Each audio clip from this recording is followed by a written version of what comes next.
Hey everyone, Chris Hobart here, the Wealthologist. Now today we're going to be answering a tough question. Are we already in a recession? Because the data, it's not looking great. And the end of that easy money era, well, it's here. And that easy money, it's officially over.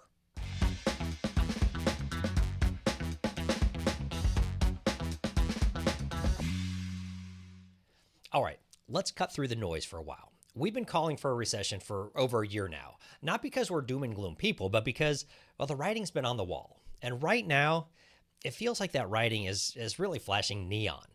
I want to start with the big picture.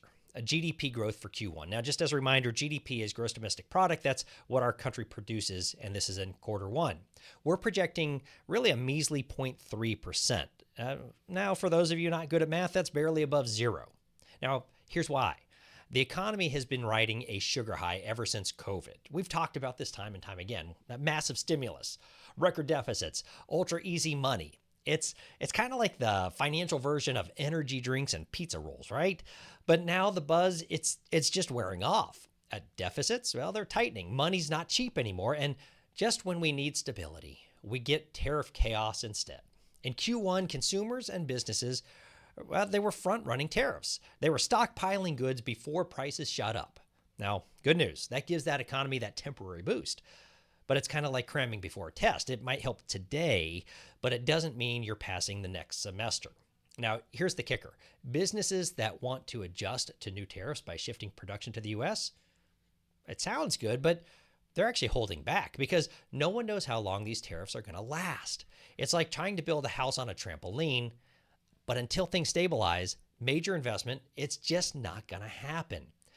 All right, I want to break this down piece by piece, let you know what's going on in all the sectors of the economy. First, consumer spending. It makes up about 70% of our economy, and right now it's soft. I see auto sales dropped at a 3% annual rate.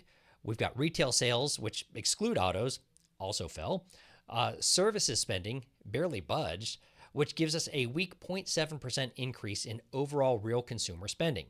Now, here's the thing. That's not terrible, but it's definitely not strong. Now, what about business investment?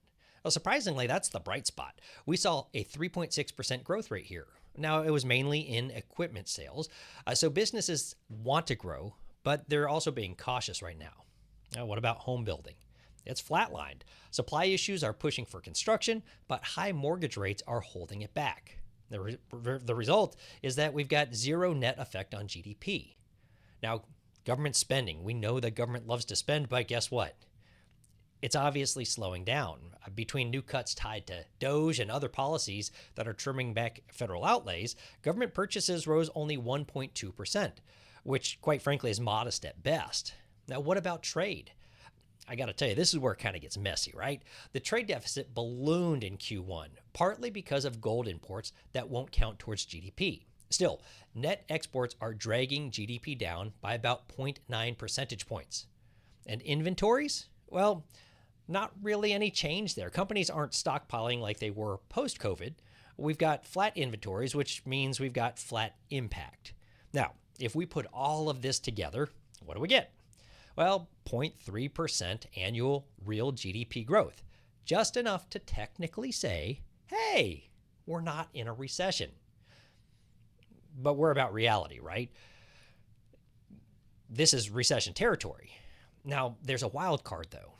The day before the official GDP report comes out, we're going to get new data on inventories and international trade for March. Now, that data could move the needle a lot. And don't forget, the government juiced the economy the last 2 years with record deficit spending, even while unemployment was under 4%. That support, well, it's now fading. Meanwhile, monetary policy is tighter than it's been in decades. Now, here's the thing. We still believe that the U.S. has to feel some real pain to reset into a more stable economic environment. We're not saying that the sky is falling, but I am saying that it is starting to get a bit more cloudy. So, what can you do? Well, obviously, stay informed. Tune in. Listen to what I'm telling you. Hopefully, it's helpful. Stay cautious. And if you want to get ahead of the storm, I want you to go to our website, hobartwealth.com. We've got some tools, some insights, and guidance to help you prepare and not to panic. Now, before we wrap up, I want to know, what you're thinking. Do you think we're already in a recession, or we're just heading to recession, or we're going to avoid it altogether? I'd love for you to drop your take in the comments below. I'd love to hear your perspective. We read every single one of them. All right, make sure to like, subscribe, and hit that bell so you don't miss next week's breakdown. Again, I'm Chris Hobart, the Wealthologist. We'll see you next time.